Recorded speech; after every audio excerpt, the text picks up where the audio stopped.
hope that you've forgiven me. I only wish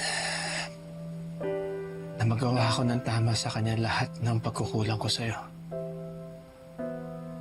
Lahat na natutunan ko sa marriage natin. Because, Jocelyn, I love Lorena so much.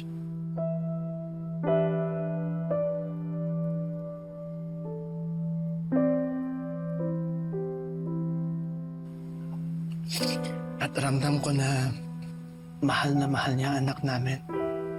Anak natin. Jocelyn, if you could only see Lorena with Amber.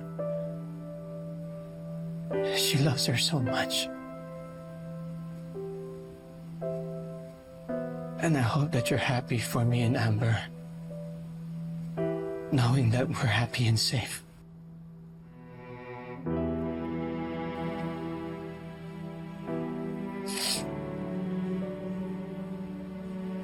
Jocelyn, I promise you I will give you justice sa nangyari sa'yo.